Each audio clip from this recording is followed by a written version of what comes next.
اعوذ باللہ من الشیطان الرجیم بسم اللہ الرحمن الرحیم یا ایہا الذین آمنوا اتقوا اللہ ولتنظر نفس ما قدمت لغد واتقوا اللہ ان اللہ خبیر بما تعملون۔ صدق اللہ العظیم۔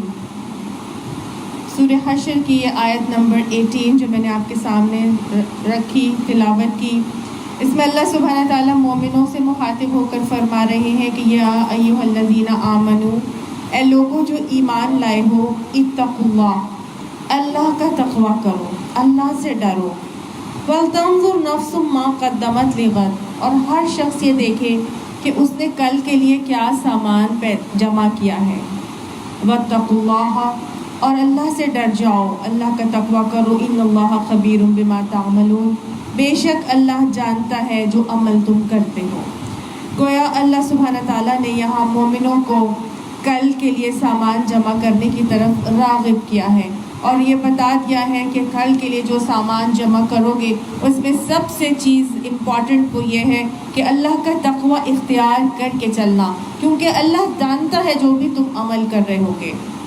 اللہ سبحانہ تعالیٰ نے مجھے اور آپ کو بنایا، اس دنیا میں بھیجا، ہمیں بھیجے جانے کا کوئی مقصد ہے۔ ہم جانتے ہیں کہ سورہ ملک میں اللہ سبحانہ تعالیٰ فرماتے ہیں کہ الذی خلق الموت والحیات لیبلوکم ایکم احسن عملا، کہ اللہ نے زندگی بنائی، موت بنائی، اور وہ اس لیے بنائی تاکہ تم سب کی آزمائش کر کے دیکھے کہ کون تم میں سے احسن عمل کر کے چلتا ہے۔ تو گویا ہم آزمائش میں بھیجے گئے ہیں اور ہم ایک ایگزامینیشن ہال میں ہیں، آزمائے جا رہے ہیں۔ اللہ تعالیٰ نے ہمارے اعمال کو دیکھنا ہے کہ کون ہم میں سے بہترین اعمال کر کے چلتا ہے، اور وہ اعمال ہمیں اتقوا اللہ کے ساتھ کرنے ہیں، اللہ کے تقوی کے ساتھ کرنے۔ ہر عمل ہمارا ایسا ہونا چاہیے کہ وَلَتَنظُرْ نَفْسٌ مَا قَدَّمَتْ لِغَدٍ، کہ یعنی دیکھو کہ تم میں سے ہر شخص آخرت کے لیے کیا جمع کر کے چل رہا ہے۔ میں اور آپ دیکھیں تو ہم دنیا کے لیے جو ساری زندگی لگا دیتے ہیں، لیکن آخرت کا سامان جمع کر رہے ہیں یا نہیں، یہ ہم اس سے عاری ہو جاتے ہیں۔ ہم پوری کی پوری ایک انسانیت کی، آپ ایک کہہ لیں کہ کرونولوجیکل ٹائم لائن اللہ سبحانہ تعالیٰ نے سورہ حدید کی آیت نمبر 20 میں جو ہے وہ اس طرح سے بیان کی ہے کہ اعلموا، جان لو، تم سب جان لو، انما الحیات الدنیا، یہ کہ دنیا کی زندگی کیا ہے، جب جان لو کہ دنیا کی زندگی کیا ہے، لعب و لہو، یہ کھیل ہے اور غفلت میں ڈالنے والی ہے، اور زینتن، اور ایک ظاہری ٹپ ٹاپ ہے، وتفاخر بینکم، اور آپس میں ایک دوسرے کے آگے فخر جتانا، ایک دوسرے کے درمیان فخر جتانا، وتکاثر فی الاموال والاولاد، اور مال اور اولاد میں ایک دوسرے سے بڑھ جانے کی کوشش کرنا۔ تو گویا ہم سب جانتے ہیں کہ اس کرونولوجیکل ٹائم لائن جو اللہ نے مجھے اور آپ کو بتائی، زندگی ایسے ہی گزرتی ہے۔ ہوتا یہ ہے کہ اگر ہم بچپن سے دیکھیں تو بچپن میں ایک چھوٹا سا بچہ ہوتا ہے، وہ کیا کرتا ہے، اس کے لیے زندگی کیا ہے، اس کے لیے زندگی تکاثر فی المال اور وہ اولاد نہیں ہے، اس کے لیے زندگی کا مقصد ایک ہی ہے، اور وہ ہے لعبن، کھیل تماشا، کھیل کود میں بس وہ ساری زندگی گزارتا ہے۔ ایک کھلونا کھیلا، پھر اس کو پھینکا، دوسرا اٹھا لیا، دوسرا پھینکا، تیسرا اٹھا لیا، تیسرا پھینکا، وہ اس کی زندگی صرف کھیل تماشے میں ہی چل رہی ہوتی ہے۔ پھر تھوڑا سا اور 5 ایئرس پلس کا جو ٹائم آتا ہے، اس میں اللہ سبحانہ تعالیٰ نے بتایا وَلَہْوٌ، اور وہ تم ایسے اعمال میں مبتلا ہو جاتے ہو جو تمہیں غافل کر دیتے ہیں۔ اور ایسے ہی دیکھا گیا کہ جو بچے آفٹر 5 ایئرس کی جو ایج ہوتی ہے، ٹین سے پہلے ان کو ہر وقت کوئی نئی چیز چاہیے، وہ تھوڑی دیر کے بعد بور ہو جاتے ہیں، اور وہ ایک چیز جب ان کو ملتی ہے تو اس میں اتنا انوالو، اتنا انڈلج ہو جاتے ہیں کہ بس اسی کے ہو کر رہ جاتے ہیں، نہ کھانے کا پتہ، نہ پینے کا پتہ، نہ سونے کا پتہ، نہ پڑھائی کا پتہ، جو چیز ان کو پسند آ جائے بس اسی میں مگن ہو کے رہ جاتے ہیں، اور وہ غافل ہو جاتے ہیں جو ان کی اصل کرنے کے کام ہوتے ہیں۔ چھوٹے بچوں کو مائیں پیچھے لگی رہتی ہیں، پڑھ لو، ایگزامز ہیں، لیکن نہیں، ان کو اگر ٹی وی گیمز کا شوق ہے، PS4 کا شوق، تو وہ اسی پہ اپنے آپ کو کنٹینیوسلی انوالو رکھیں گے۔ کچھ بچے کرکٹ کے یا فٹ بال کے شوقین ہوتے ہیں، کچھ سوئمنگ کے ہوتے ہیں، ان کو ہوتا ہے نہیں، ہم نے بس وہی کرنا ہے، بس ہم وہی کرتے رہیں ہر وقت، ہے نا۔ تو ان کے لیے زندگی ایک غافل کرنے والی چیز ہے۔ پھر اس کے بعد زینت، ان کا ٹائم آتا ہے جو ٹینز کا ٹائم ہے۔ ٹین ایجرز کیسے ہوتے ہیں؟ اب وہ ایسی ایج میں پہنچتے ہیں جب ان کو لگتا ہے کہ ہاں میں تھوڑا سا اپنی لکس پر ان کو دھیان ہوتا ہے، ان کو ہوتا ہے میں اچھا نظر آؤں یا میں اچھی نظر آؤں، اور وہ تھوڑا بہت اپنے آپ کو فٹ کرنے کی کوشش کرتے ہیں، کو پہننے اوڑھنے کا شوق ہوتا ہے، پھر ان کو اپنے بالوں کا شوق، ہیئر اسٹائل کا شوق، پھر وہ آپ کہہ لیں کہ آپ اپنے آپ کو سلم اینڈ فٹ کرنے کے لیے کبھی وہ جم جوائن کرتے ہیں، کبھی وہ ڈریسنگ ایسی کرتے ہیں. تو وہ بچوں کے لیے وہ ٹائم زندگی کا ایسا ہی ہوتا ہے، وہ اپنے آپ کو بہتر سے بہتر دیکھنا چاہتے ہیں، زینتن یعنی ظاہری ٹپ ٹاپ میں ان کی لگن ہوتی ہے.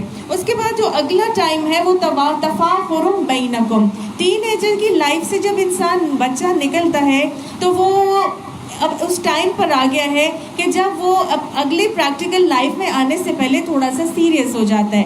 آپ کو تفاخر بینکم میں کیا ہے کہ اس کو یہ فیلنگ ہوتی ہے کہ میرے دوست مجھ سے زیادہ نہ کر جائیں، میں زیادہ سے زیادہ اچھا پڑھ لوں، اچھے گریڈز لے لوں، اچھی یونیورسٹی میں میرا ایڈمیشن ہو جائے، یا میں کسی اچھی اپنی کسی ایسی کوالیفیکیشن لے لوں کہ میں اپنی زندگی میں اچھا ایک عہدہ حاصل کر لوں اور اچھی میری انکم ہو جائے. تو وہ اپنے آپ کو ان لائنز کی طرف لے کے جانے شروع ہوتا ہے، یعنی تھوڑا سا لائف میں سیریس ہونا شروع ہوتا ہے. اس کے بعد کا جو ٹائم آتا ہے وہ ٹائم فریم اللہ تعالیٰ بتاتے ہیں وَتَكَاثُرٌ فِي الْأَمْوَالِ وَالْأَوْلَادِ، اور پھر مال اور اولاد میں ایک دوسرے سے کثرت حاصل کرنا. یہ وہ زندگی کا پریکٹیکل دور ہے جس میں انسان اب اپنی پریکٹیکل لائف میں آتا ہے، شادی کرتا ہے، اور اس کے بعد میرے بچے اچھے سے اچھے اسکولوں میں پڑھ لیں، اچھے سے اچھے براٹ اپ ہو جائیں، پھر میں ان کی شادیاں اچھی جگہوں پہ کر لوں، میرا یہ بزنس ہو جائے، میں یہ کما لوں، میں یہ بنا لوں، میں مطلب ان چیزوں میں اب اس کو کثرت کی ایک دوڑ شروع ہو جاتی ہے. تو انسان جو ہے وہ اسی ٹائم لائن کے ساتھ اپنی زندگی گزار رہا ہوتا ہے.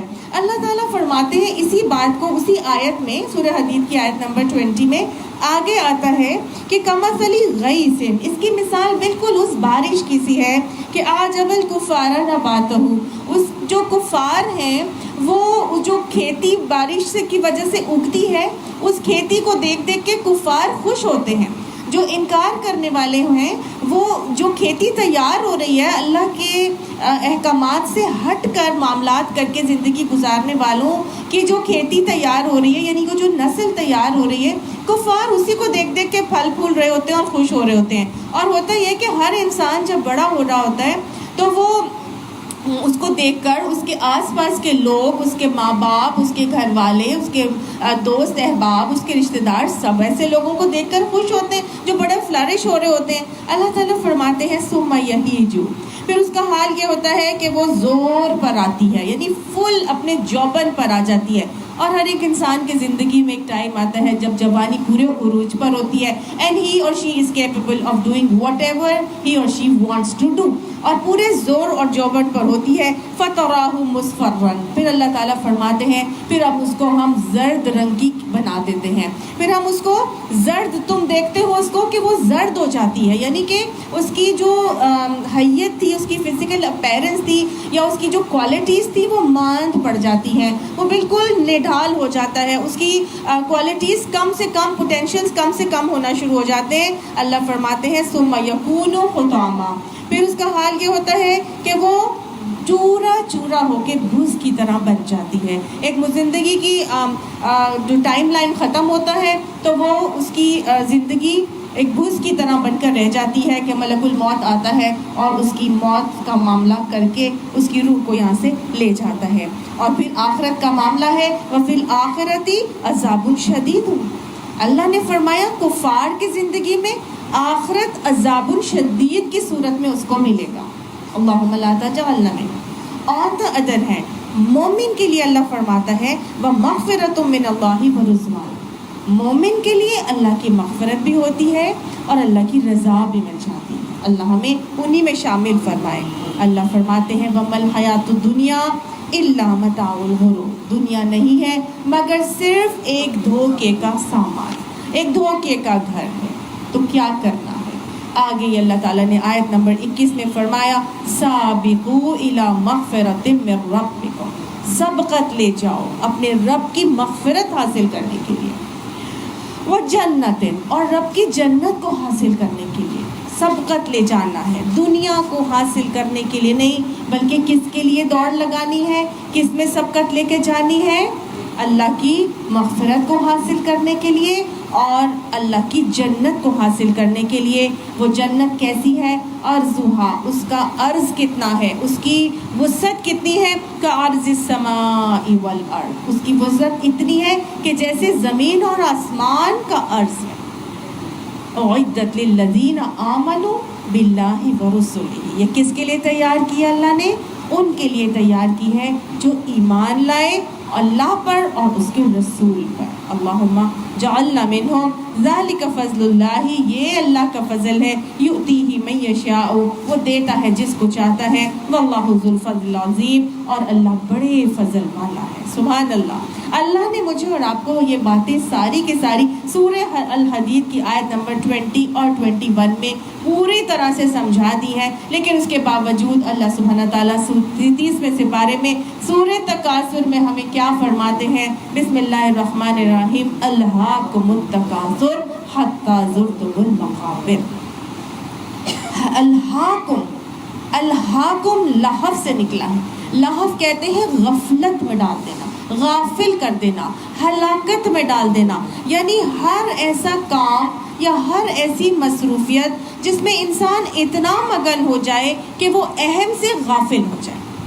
الہاکم یعنی تمہیں غافل ہی کر دیا کچھ ایسی مصروفیات نے، کچھ ایسے شغل نے۔ کون کون سی شغل اور مصروفیات ہوتی ہیں جس میں ہم غافل ہی ہو جاتے ہیں؟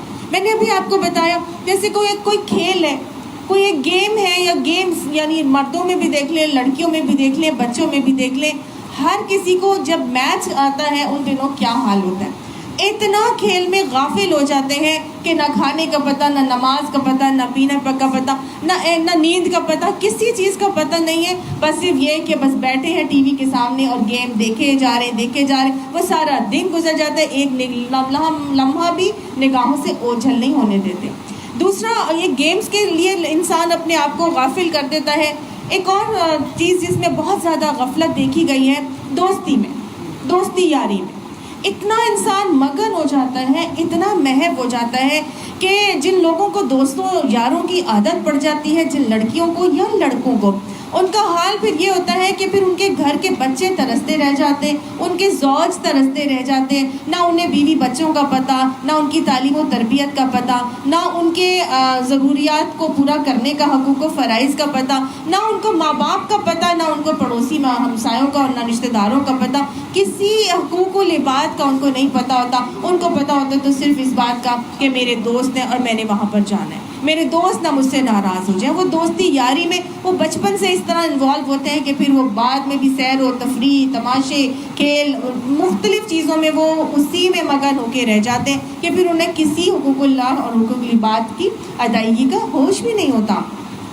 اسی طرح سے اگر ہم دیکھیں تو کچھ لوگ ہیں وہ اپنے کاروباری مصروفیات میں اتنا زیادہ محو ہو جاتے ہیں کہ ان کو اور کسی چیز کا پتہ ہی نہیں ہوتا۔ آج مرد ہے کہ منی منٹنگ مشین بنے ہوئے ہیں، عورتیں ہیں عورتوں کو کما کے لا کر دے رہے ہیں، عورتیں وہ اجاڑنے کے چکروں میں پڑی ہوئی ہیں، اور بچے جو ہیں وہ اسی طرح، نہ ان کو بچوں کا کوئی ہوش ہے، نہ بچوں کی تربیت کا پتہ۔ مرد ایسے سمجھتے ہیں کہ شاید پیسہ لا کے ان کو دنیا کی ساری خوشیاں وہ لا کے دے دیں گے، وہ یہ بھول جاتے ہیں کہ وہ بچے کو وہ پیسہ اور وہ چیزیں نہیں چاہیے تھی، اس بچے کو باپ کا پیار چاہیے تھا، باپ کا کوالٹی ٹائم چاہیے تھا، جو بچے کی تربیت میں بہت اہم کردار ادا کرنے والا تھا۔ تو انسان کس چیز سے غافل ہو جاتا ہے؟ جب اپنے کاروباری چکروں اور دھندوں میں پڑ جاتا ہے تو پھر ہر چیز کے جو ہے وہ توجہ سے دوسروں کو محروم کر دیتا ہے۔ اب یہ تو ہوئی وہ بات کہ وہ غفلت میں ڈالنے والی کچھ چیزیں ہیں۔ اللہ فرماتا ہے الہاکم التکاثر، ان غفلت میں ڈالا تمہیں کس نے؟ تکاثر نے۔ تکاثر کس کو کہتے ہیں؟ تکاثر بیسیکلی کہا جاتا ہے کثرت کو، یعنی کہ کسی زیادہ سے زیادہ حاصل کرنے کی کثرت، حاصل کرنے کی جستجو، یعنی زیادہ سے زیادہ حاصل کر لو، زیادہ سے زیادہ حاصل کرنے کے بعد جب زیادہ سے زیادہ حاصل ہو جائے تو پھر کیا کروں؟ زیادہ سے زیادہ اس سے بھی زیادہ کر لو۔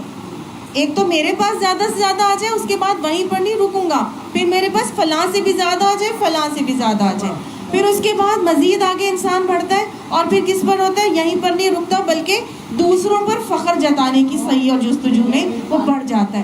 تو گویا وہ لالچ، وہ ہرس، وہ طمع جو کثرت سے انسان کے اندر جب جنم لے رہی ہے، وہ اصل میں وہ کثرت ہے جو انسان کے اندر ہرس، طمع، لالچ کو جنم دے رہی ہے، اور یہ لالچ، طمع اور ہرس ہی انسان کو کثرت کی طرف لے کر جاتی ہے.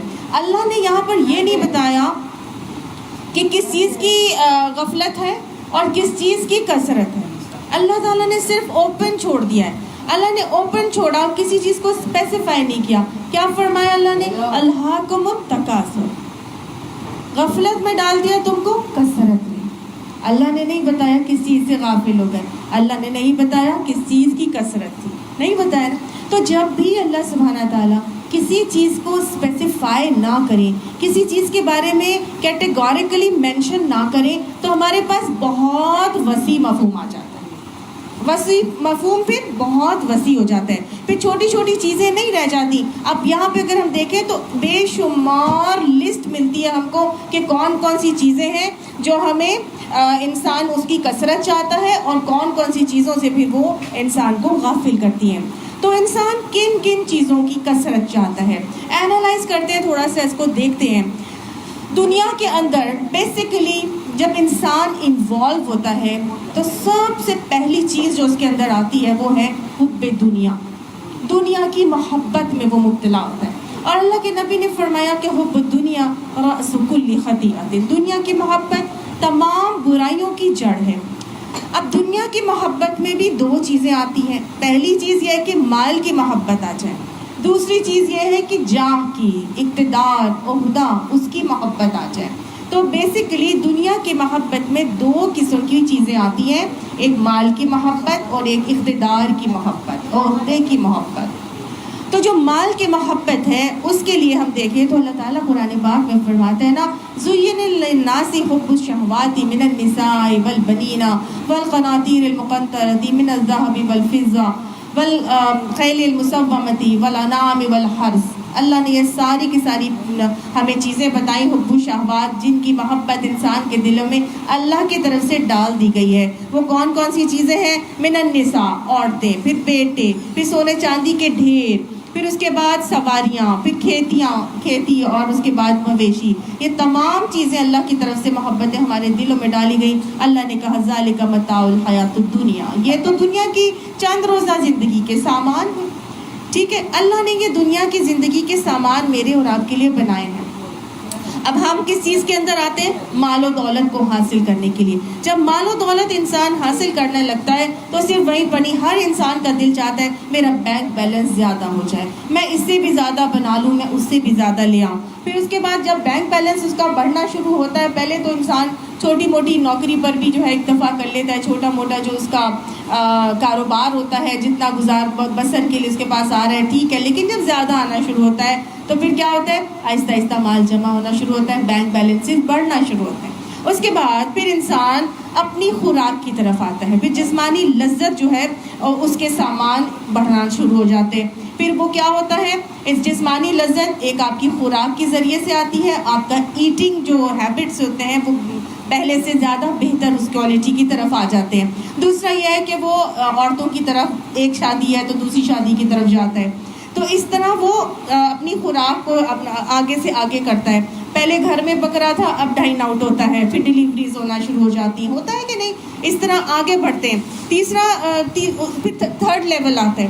تھرڈ لیول میں کیا ہوتا ہے؟ پھر وہ پہلے وہ شاید کرائے کے گھر پر رہتا ہے، بعد میں اس کا اپنا گھر آ جاتا ہے. پھر وہ کہتا ہے میرا گھر بھی اچھا ہو جائے، پھر میرے پاس گاڑی اچھی ہو جائے، میرا موبائل اچھا ہو جائے، میری چیزیں استعمال کرنے والی جو عیش عشرت کے سامان ہیں، شان و شوکت کے، وہ میرے بہتر سے بہتر ہوتے چلے جائیں. اور وہ ان چیزوں کی طرف اپنے آپ کو بڑھاتا ہے. اپنے جب اس چیز کو فلفل کرنے کی کوشش کرتا ہے تو یہ بیسک نیسیسٹیز کو پورا کرنے کے بعد ایک ہے تو ایک کے بعد دوسرا، دوسرا ہے تو دوسرے کے بعد تیسرا. اور ایک گھر پہ پھر وہ نہیں رکتا، پھر وہ کہتا ہے ایک گھر یہاں پر ہو گیا تو ایک اور لے لوں، پھر اس کو کرائے پہ چڑھا دوں، پھر اس کے بعد ایک اور لے لوں، ایک فلاں جگہ پر بھی لے لوں، ایک ناردرن ایریاز میں لے لوں، اب یہاں بھی لے لیا ایک فارم ہاؤس بنا لوں، اب یہاں بھی کر لیا، اب میں ایک باہر کسی کنٹری میں بھی لے لوں. ہوتا ہے نا، انسان کی بڑھتی ہی چلی جاتی ہیں. اس کے بعد کیا ہوتا ہے؟ انسان اپنے پہننے اوڑھنے کے اوپر لگاتا ہے، حسن و جمال اور زیب و زینت کی آرائشیں جو ہیں اس کے اوپر اپنا لگاتا ہے، اس کے کپڑے ڈیزائنرز کی طرف آنا شروع ہوتے ہیں. پھر اس کے بعد وہیں پہ بھی نہیں رکتا، ایک ہے دوسرے کے بعد تیسرا، اس سے اپر کلاس، اس سے اپر کلاس، اس سے اپر کلاس کی طرف جاتا چلا جاؤ. پھر یہ کاسمیٹکس کی طرف آتا ہے. پھر انسان کہتا ہے میری جیولری، پہلے وہ شاید چاندی کے لیا کرتا تھا، 9 to 5 پہ اکتفا تھا. اس کے بعد وہ آ گیا سونے، اب سونے کے سیٹ زیادہ، اب سونے پہ بھی نہیں، اب تو جی ڈائمنڈز. اب ڈائمنڈز چھوٹے ڈائمنڈز تھے، پھر وہ بڑے سولیٹائر پہ ہے نا. انسان اس طرح آگے سے آگے بڑھتا چلا جاتا ہے، اپنے حسن و جمال اور زیب و زینت کو بھی جو ہے وہ بڑھاتا جاتا ہے. ہاں جی، پھر وہ پلاسٹک سرجریز کی طرف آتا ہے، میں یہ خوبصورت بنا لوں اور یہ صرف چیزیں بنوا لوں. بالکل آپ پھر وہ جو آج کل اسکن کی جو اتنی زیادہ ماڈیفیکیشنز آ رہی ہیں، میں اس کو بھی خوبصورت، میں جوانی کی طرف میں چلا جاؤں، میں یہ بڑھاپے کے آثار ختم کروا لوں. اس کے بعد ایک اور اگلا جو اس کا آتا ہے نا، وہ یہ پھر آگے بڑھتا ہے. تو وہ پہلے شاید وہ کبھی گیا کبھی نہیں گیا، بس سسرال سے میکے تک دوڑ تھی. اور اس کے بعد جب مال زیادہ آنا شروع ہوتا ہے تو پھر وہ ٹورز پہ جاتا ہے. اپنے پہلے وہ جائے گا تھوڑا سا دور، پھر اس سے تھوڑا سا اور دور، پھر اس کے بعد فورن ٹورز پہ جو ہے وہ اپنا پیسہ لگانا شروع ہوتا ہے. ہر انسان ایسے کر رہا ہے کہ نہیں کر رہا؟ ہر انسان اسی طرح سے گزرتا ہے، کثرت سے کثرت بڑھتی چلی جاتی ہے. ہر چیز کی انسان کثرت چاہتا ہے. اس کے بعد معیار زندگی اور بلند کرتا ہے. اس کلب کی ممبرشپ لے لوں، اس کلب کی ممبرشپ لے لوں، اب یہاں پر میرا فارم ہاؤس لے لیا، اب دوسرا اس کو اور مزید بڑا کر لوں، ہے نا. یہاں پر نہیں رکتا. یہ ساری تو انسان کی اپنی لائف پہ چل رہی ہیں. ساتھ ساتھ اس کے یہ بھی خیال آنا شروع ہو جاتا ہے اب حب جا بھی آ جائے، اب تھوڑا سا ایک اقتدار اور اختیارات بھی میرے پاس آ جائیں، کسی قسم کے اختیارات بھی ہونے چاہیے. اب میں اس لیول پر پہنچ گیا ہوں، مینیجر ہو گیا ہوں، یا میں اس سے بھی اوپر ہو گیا ہوں، تو میں چیف ایگزیکٹو بن جاؤں، پھر میں اس کے اوپر ہے نا. انسان بڑھتے ہی چلا جاتا ہے، اقتدار اور اختیارات کا متمنی ہو جاتا ہے. اس کو خواہش ہوتی ہے کہ بس اب یہ اختیار اور اقتدار میرے پاس آ جائے. پھر جب آ جاتا ہے تو اس کے بعد وہیں پر نہیں رکتا. پھر وہ کہتا ہے ایک کمپنی میں اس پوزیشن پر آ گیا ہوں، اب دوسری کمپنی میں اس سے زیادہ اپر پوزیشن پر جاؤں، اس سے بڑا عہدہ مجھے مل جائے، اس سے بڑے لیول پر میں چلا جاؤں. پھر اس کے بعد عزت وقار، پھر اس کو اپنی جو روب اور دبدبا اور شہرت اور ناموری کا جو چسکا لگتا ہے، پھر کبھی ادھر میٹنگز تو کبھی ادھر میٹنگز، اور پھر وہ آہستہ آہستہ ہر چیز اپلوڈ ہوتی ہے، فیس بک پیجز کے اوپر جاتی ہے، انسٹاگرامز کے اوپر جاتی ہے. وہ ایک ڈوپامین کا رش ہے انسان کی باڈی کے اندر کہ وہ اس کو کسی لیول پر رکنے نہیں دیتا. وہ انسان کہتا ہے بس میں یہ اس سے کر لیا، اب اس سے اوپر اور یہ کر لیا، اب اس سے اوپر اور. کرتا ہے کہ نہیں؟ انسان ایسے ہی اچیو کرنے کی کوشش کرتا ہے، اور ان ساری کے سارے جھمیلوں میں پھنس کر وہ سب سے پہلے اللہ سے غافل ہو جاتا ہے. اللہ سے غافل ہوتا ہے، اللہ کے نبی سے غافل ہوتا ہے، اللہ کے رسول سے غافل ہونے کے ساتھ ساتھ پھر وہ آخرت سے غافل ہو جاتا ہے، کیونکہ اس کی ساری زندگی کا فوکس صرف اور صرف دنیا بنانا رہ گیا تھا. وہ آخرت سے غافل ہو گیا، آخرت کی اکاؤنٹیبلٹی سے غافل. جب وہ ان چیزوں سے غافل ہوتا ہے تو پھر اپنے فرائض سے غافل ہو جاتا ہے. جب فرائض سے غافل ہونے کی میں آپ کو مثال دوں، نبی صلی اللہ علیہ وسلم کے دور میں ایک شخص تھا، ثعلبہ بن حاطب. وہ آپ صلی اللہ علیہ وسلم کے پاس آیا، اس نے کہا یا رسول اللہ صلی اللہ علیہ وسلم آپ دعا کیجئے کہ میری بکریاں جو ہیں وہ بڑھ جائیں. آپ صلی اللہ علیہ وسلم نے فرمایا کہ ہو سکتا ہے کہ یہ بڑھ کر تمہیں ہلاکت میں مبتلا کر دیں. اس نے کہا نہیں یا رسول اللہ صلی اللہ علیہ وسلم، آپ میرے لیے دعا کریں کہ میری بکریاں جو ہیں وہ بڑھ جائیں. آپ صلی اللہ علیہ وسلم نے اس کے بکریوں کے ریوڑ میں بڑھنے کی دعا کر دی. نبی کی دعا تھی، قبول کیسے نہ ہوتی. آپ صلی اللہ علیہ وسلم نے دعا کی، اس کی بکریاں بڑھتی گئیں، اتنی بڑھ گئیں کہ وہ مدینہ کے اندر رہ نہ سکا، اس کو باہر لے کے جانا پڑا. اچھا، پہلے کیا ہوتا تھا کہ وہ نمازوں کے اوقات میں آتا رہتا اور مسجد نبی میں نمازیں پڑھتا رہتا. اب جب دور چلا گیا تو اب وہی بات ہے نا، بزنس میٹنگز کبھی ادھر تو کبھی ادھر، اور پھر آنا اور پڑھنا نمازیں، بعد جماعت نمازوں سے غفلت ہونا شروع ہو گئی، ایبسنس، اس میں سے حاضری غیر حاضری ہونا شروع ہو گئی. اب اتنی دور گیا تھا تو بار بار اس کو مسجد نبوی آنا مشکل لگتا تھا. پھر وہ کیا کرنا، اس نے کبھی آنا اور کبھی نہ آنا. سب سے پہلے فرائض نمازوں کی گئی، اس کے بعد آہستہ آہستہ اتنا اس کا ریوڑ بڑھا، اتنی بکریاں بڑھ گئیں کہ وہ 5 وقت کی نمازوں میں حاضر نہیں ہو سکتا تھا، اور وہ صرف اور صرف جمعے کے جمعے آنا شروع ہو گیا. ہمارے مرد بھی ایسے ہی ہیں، اتنا زیادہ اپنے کاموں میں الجھ جاتے ہیں، اتنا زیادہ چیزوں میں انوالو اور غافل ہو جاتے ہیں. ہم خود بھی ایسے ہی غافل ہو جاتے ہیں کہ نمازوں سے بھی کوتاہی ہونا شروع ہو جاتی ہے. وہ جمعے کے جمعے آنا شروع ہوا، اور پھر اور اتنی بڑی کہ بس پھر جمعے کے جمعے بھی آنے سے وہ کم غیر حاضر ہونا شروع ہوا. زکوٰۃ کی ادائیگی کا ٹائم آیا، نبی صلی اللہ علیہ وسلم نے زکوٰۃ کے لیے عامل کو بھیجا اور کہا کہ زکوٰۃ لے کے آؤ سالبہ بن حاتب سے. جب وہ گیا عامل لینے کے لیے تو سالبہ بن حاتب نے، اب وہ کیا ہوتا ہے جب مال کی حوث اور حرص اور لالچ آتی ہے تو بخل بھی آتا ہے، پھر بخل بھی آتا ہے، پھر ایسے نہیں ہوتا کہ بخل نہ آئے. اور اس نے زکوٰۃ کی ادائیگی سے انکار کر دیا. عامل واپس آئے، آ کے نبی صلی اللہ علیہ وسلم کو بتایا کہ سالبہ بن حاتب نے زکوٰۃ کی ادائیگی سے انکار کر دیا ہے. تو آپ صلی اللہ علیہ وسلم نے اس کے بعد ساری عمر اس شخص سے زکوٰۃ نہیں وصول کی. پھر حضرت حضور صلی اللہ علیہ وسلم کے بعد حضرت ابوبکر کے دور میں وہ لے کے آیا. حضرت ابوبکر نے بھی انکار کر دیا کہ جب نبی نے نہیں لی تھی تو پھر میرے پاس کیا لینے آئے ہو، میں بھی نہیں لوں گا. اس کے بعد حضرت عمر کا ٹائم آیا، حضرت عمر کے دور میں لے کر آیا کہ آپ میرے سے زکوٰۃ وصول کر لیں. تو حضرت عمر نے بھی پھر اس کو نہیں کیا اور کہا کہ اگر تم واپس نہیں گئے تو میں تمہاری گردن اڑا دوں گا. تو لہٰذا انسان کیا کرتا ہے، پھر غافل ہو جاتا ہے. جب دنیا کی چیزوں میں انوالو اور انڈلج ہوتا ہے تو وہ فرائض کی ادائیگی سے غافل ہو جاتا ہے.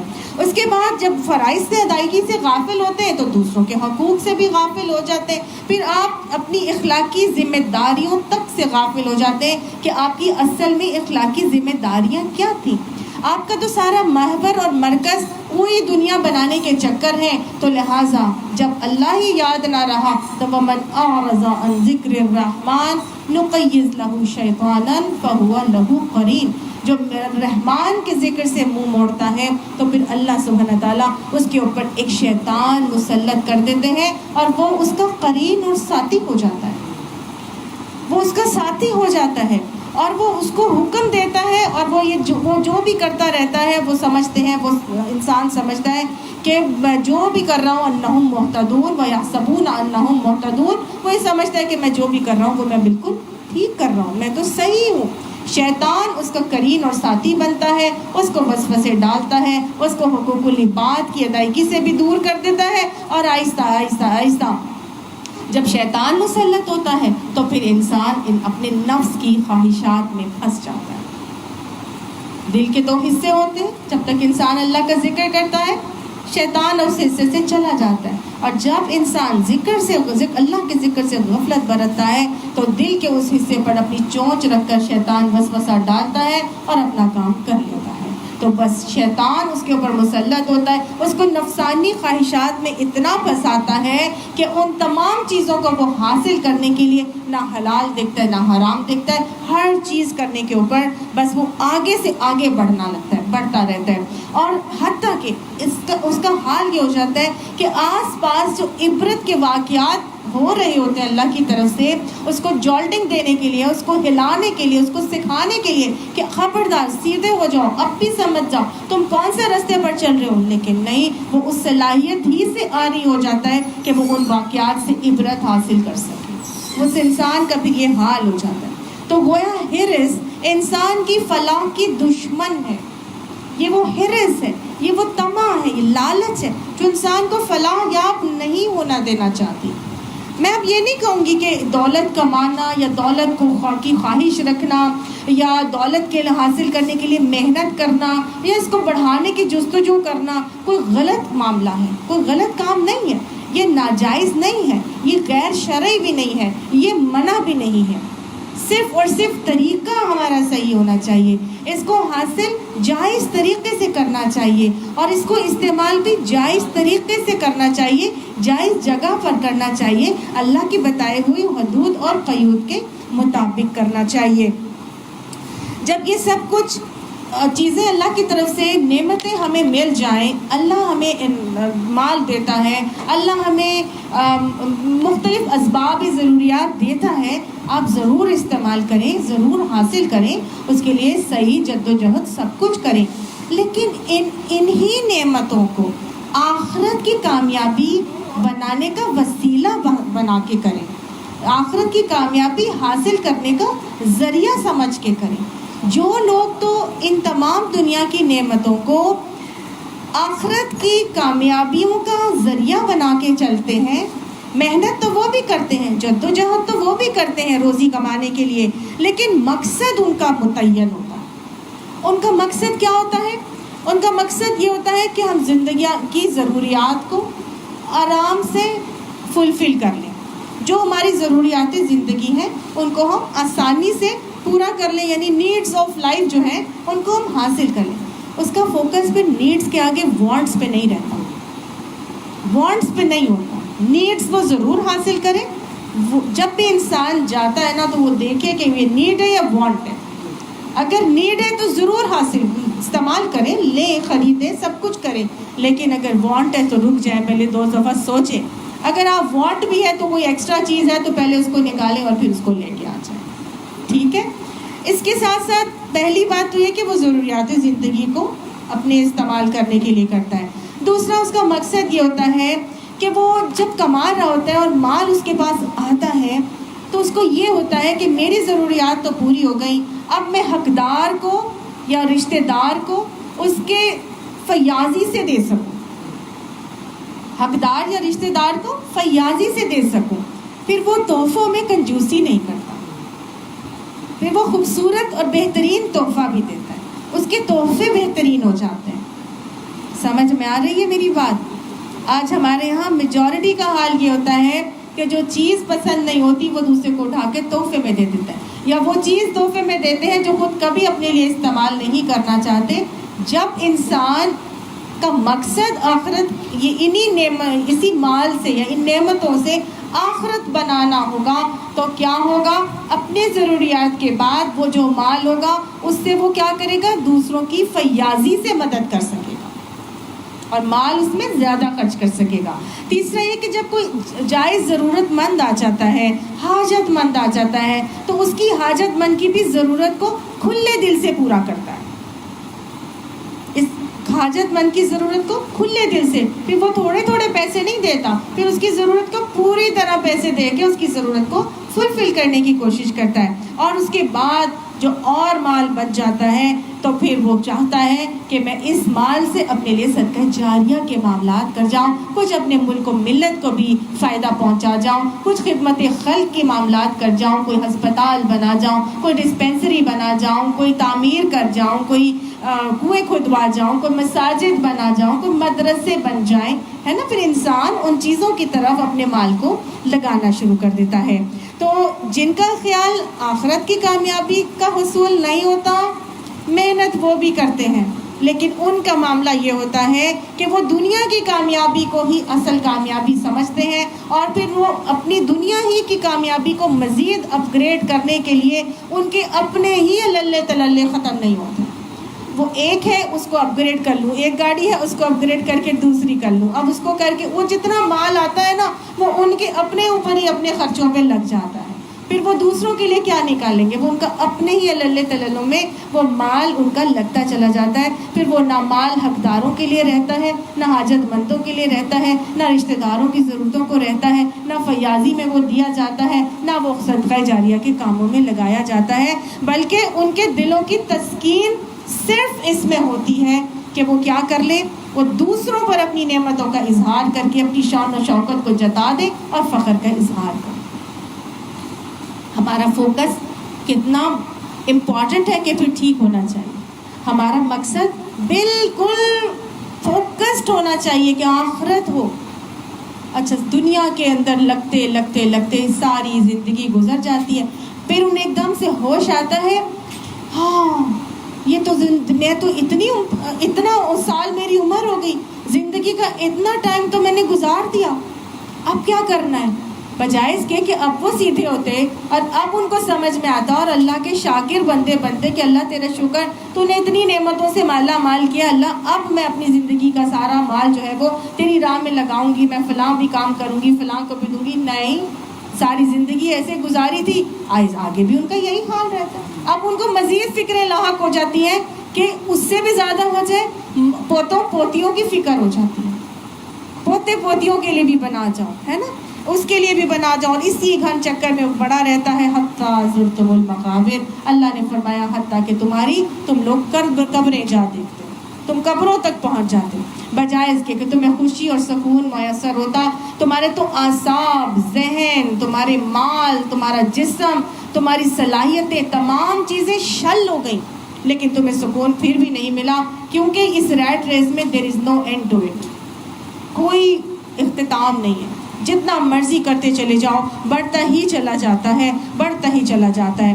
اب آپ صلی اللہ علیہ وآلہ وسلم نے فرمایا، حضرت کعب سے روایت آتی ہے، حدیث میں آتا ہے کہ 2 بھوکے بھیڑیے بھی اگر کسی بکریوں کے ریوڑ میں چھوڑ دیے جائیں تو وہ اس ریوڑ کا اتنا نقصان نہیں کرتے جتنا ہرس انسان کے دین اور ایمان کا کرتا ہے. ہرس اور لالچ انسان کے دین اور ایمان کو تباہ اور برباد کر کے رکھ دیتا ہے. یعنی 2 بھوکے بھیڑیے بھی بکریوں کے ریوڑ کو اتنا نقصان نہیں پہنچا سکتے جتنا ہرس انسان کے دین اور ایمان کو نقصان پہنچاتا ہے.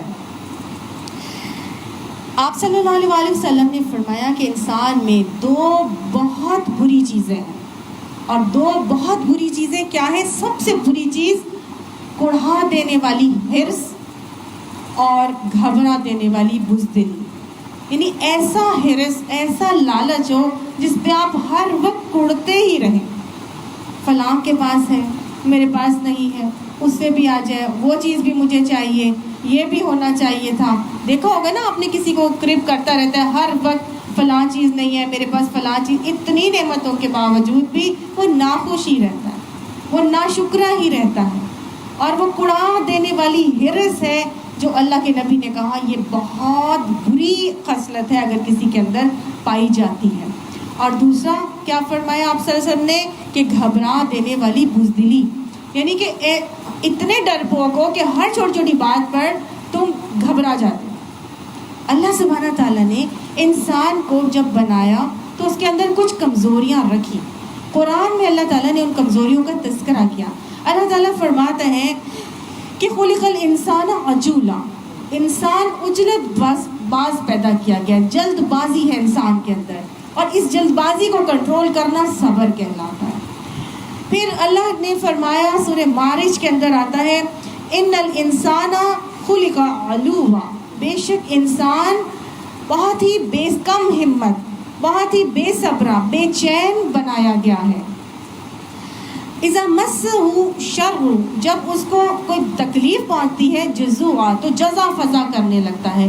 یعنی اس کی طبیعت میں ہے کہ وہ خواہ مخواہ لڑتا ہے، جھگڑتا ہے، جزا فضا کرتا ہے، اور گھبرا جاتا ہے تبھی وہ جزا فضا کرتا ہے.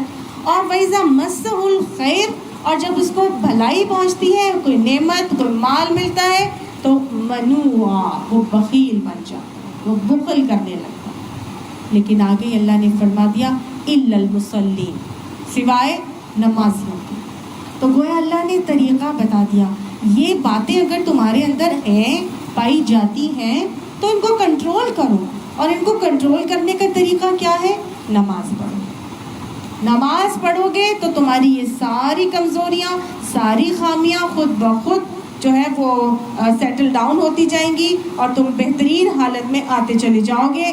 آج ہمارا حال یہ ہوتا ہے کہ سامان 100 برس کا کرتے ہیں، کل کی خبر نہیں ہے، اور بڑھتے ہی چلے جاتے ہیں. ہزاروں خواہشیں ایسی کہ ہر خواہش پہ دم نکلے. بہت ہے میرے ارماں مگر پھر بھی کم نکلے. کتنی چیزیں انسان کہتے ہیں بس یہ بھی کر لوں، یہ بھی کر لوں، ہر چیز حاصل ہوتی جاتی ہے. اللہ تعالیٰ اتنی نعمتیں دیتا ہے. وَإِن تَعُدُّوا نِعْمَتَ اللَّهِ لَا تُحْصُوهَا وَآتَاكُم مِّن كُلِّ مَا سَأَلْتُمُوهُ، تم اتنی نعمتیں دی ہیں کہ تم شمار نہیں کر سکتے. وہ بھی دیتا ہوں جو تم نے مانگا. پھر بھی حال یہ ہے، اللہ تعالیٰ شکوہ کرتے ہیں، فرماتے ہیں إِنَّ الْإِنسَانَ لِرَبِّهِ لَكَنُودٌ، بے شک انسان اپنے رب کا ناشکرا. وَإِنَّهُ عَلَىٰ ذَلِكَ لَشَهِيدٌ، اور وہ اس پر گواہ بھی ہے کہ میں ناشکری کرتا ہوں۔ کیوں ناشکریہ ہے، کیوں ناشکری کرتا ہے؟ وَإِنَّهُ لِحُبِّ الْخَيْرِ لَشَدِيدٌ، اللہ نے بتا دیا یہ اس وجہ سے ناشکری کرتے ہو، اور تم خود گواہ ہو کہ تم ناشکرے ہو، وجہ صرف یہ ہے کہ تم اس مال کی محبت میں بری طرح مبتلا ہو۔ اس مال کی محبت کو نکالنا ہے، اپنے اندر سے نکال دینا ہے۔ آپ صلی اللہ علیہ وسلم نے فرمایا تھا کہ انسان کے، ابن آدم کے پاس اگر 2 وادیاں بھر کے بھی سونا ہو تو وہ تیسری وادی کی تمنا کرے گا۔ ابن آدم کا پیٹ تو قبر کی مٹی ہی بھرے گی۔ اتنا لالچی اور حریص ہے انسان کہ انسان کہتا ہے کہ بس یہ بھی آ جائے اور وہ بھی آ جائے، قبر کی میں چلا جاتا ہے، قبر کی مٹی ہی جا کے اس کا پیٹ بھر سکتی ہے، دنیا کی چیزیں جو ہیں وہ اس کا پیٹ نہیں بھر سکتی۔ پھر انسان کما لیتا ہے تو کہتا ہے، حدیث میں آتا ہے، انسان کہتا ہے میرا مال ہے، میرا مال ہے، بڑا اس کے اوپر فخر کرتا ہے، تکبر کرتا ہے۔ اللہ کے نبی نے فرمایا تیرا مال وہ نہیں، تیرا مال وہ نہیں جو تو نے کھا کر اڑا دیا، تیرا مال وہ نہیں جو تو نے پہن کر بوسیدہ کر دیا، اور تیرا مال تو وہ ہے جو تو نے آخرت کے لیے ذخیرہ کر لیا۔ تو تیرا مال کیا ہے؟ وہ باقی جو ہے وہ تو اپنے وارثوں کے لیے چھوڑ کے جانے والا ہے۔ تو مال وہی ہے جو ہم نے آخرت کے لیے ذخیرہ کیا، کہ جو پہن کر بوسیدہ کر دیا وہ ختم ہو گیا، اس کا تو ہمیں حساب دینا پڑے گا، جو کھا کر اڑا دیا اس کا ہمیں حساب دینا پڑے گا، اور جو باقی بھیج دیا وہی ہمارا مال ہوگا۔ باقی تو سارا وہی ہے جو ہم پیچھے اپنے وارثوں کے لیے چھوڑ کر جانے والے ہیں۔ آپ صلی اللہ علیہ وسلم نے فرمایا تھا کہ بوڑھے آدمی کا دل 2 چیزوں کے بارے میں جوان رہتا ہے۔ انسان بوڑھا ہو جاتا ہے اور اس کی 2 چیزیں ہمیشہ جوان ہی رہتی ہیں۔ کون سی یا رسول؟ آپ صلی اللہ علیہ وسلم نے فرمایا زندگی کی محبت اور مال کی محبت۔ انسان بوڑھا بھی ہو جائے پھر بھی اس کے اندر رہتا ہے کہ مال اور آ جائے، یہ مال نہ میں کسی کو دے دوں، مال کی محبت اور زندگی کی محبت کہ بس اور زندگی مجھے کسی طرح سے مل جائے۔ آپ صلی اللہ علیہ وآلہ وسلم نے ڈائریکشن دے دی، آپ نے سمجھا دیا۔ آپ نے ایک صحابی حکیم بن حزام وہ نبی صلی اللہ علیہ وسلم کے پاس آئے اور انہوں نے آ کے فرمایا یا رسول اللہ صلی اللہ علیہ وآلہ وسلم مجھے کچھ مال چاہیے۔ وہ کہتے ہیں میں نے رسول اللہ صلی اللہ علیہ وسلم سے مال طلب کیا تو آپ صلی اللہ علیہ وسلم نے مجھے مال دے دیا۔ میں نے کہا یا رسول اللہ سے، میں نے کہا اور چاہیے، یعنی کہ میں نے اور طلب کیا تو رسول اللہ صلی اللہ علیہ وسلم نے مجھے اور بھی دے دیا۔ اور دینے کے بعد پھر نبی صلی اللہ علیہ وآلہ وسلم نے مجھے نصیحت فرمائی۔ کیا نصیحت فرمائی؟ دیکھیں نبی کا طریقہ کیا ہے، آپ نے منع نہیں کیا کہ کیوں مانگ رہے ہو تم پیسے۔ آپ صلی اللہ علیہ وسلم یہ بھی کہہ سکتے تھے مانگنا اچھی بات نہیں ہوتی، اوپر والا ہاتھ نیچے والا۔ آپ صلی اللہ علیہ وسلم نے اس کے مانگنے پر دے دیا، اس نے جب دوبارہ مانگا آپ نے پھر دے دیا، اور پھر دینے کے بعد نصیحت فرمائی۔ ٹھیک، ہم پہلی دفعہ میں ہی دوسرے کو ڈانٹ ڈپٹنا شروع کر دیتے ہیں کہ کیا تم ہر وقت میرے سے مانگنے ہی آ جاتی ہو۔ اللہ تعالیٰ ہمیں اپنی اصلاح کی توفیق نصیب فرمائے۔ نبی نے فرمایا کہ اے حکیم، یہ مال سب کو بھلی لگنے والی اور لذیذ اور شیریں چیز ہے، بس جو اس کو بغیر حرص اور طمع کے، سیر چشمی اور نفس کی فیاضی کے ساتھ لے، اس کے لیے اس میں برکت رکھتی جائے گی۔ یعنی وہ راضی برضا لے لے، اگر کہ جتنا بھی ملا ہے اس کو لے لے تو اللہ تعالیٰ فرماتا ہے اسی میں اس کے لیے برکت رکھ دی جائے گی۔ جتنا بھی ملے اتنا ہی لے لو، اللہ اسی میں برکت ڈال دے گا۔ اور جو شخص اس کو دل کے لالچ کے ساتھ لے گا کہ اب یہ لیا اب فلاں سے بھی جا کے لے آتا ہوں، جیسے کہ ہم نے دیکھا ہے بہت لوگ دل ہی نہیں سیر ہوتا رمضان المبارک میں، آپ کسی کو دینے نکلے تو ایک جاتا ہے تو وہی اس کے پاس چیزیں بھری ہوئی کیا کہتے ہیں سیک میں رکھی ہوتی ہیں اور وہ جا جا کے دوسروں سے بھی لے رہا ہوتا ہے۔ 6 بوریاں آٹے کی لے کے گھروں میں لوگوں نے رکھ لی، لالچ کی حد دے کے کہ اس میں کیڑے پڑ گئے، سب کچھ خراب ہو گیا، لیکن وہی آٹا کسی اور کو دے دیتے تو کسی اور کے منہ میں ڈل جاتا، ان کو بھی اس کا ثواب مل جاتا۔ لالچ کی حد نہیں ہے نا۔ تو اللہ نے کہا کہ کیا ہے، جو دل کے لالچ کے ساتھ لے گا اس کے لیے اس میں برکت نہیں ہوگی، اور اس کا حال اس جول بکر کے مریض کے جیسا ہو جائے گا جو کھائے اور اس کا پیٹ نہ بھرے، اور اوپر والا ہاتھ نیچے والے ہاتھ سے بہتر ہے۔ پھر نبی نے فرمایا کہ اگر تم صبر کر کے لے لیتے راضی برضا ہو کر، جتنا میں نے پہلے تمہیں دیا تھا تم اسی پر خوش رہتے تو اللہ تمہارے لیے اسی میں برکت ڈال دیتا۔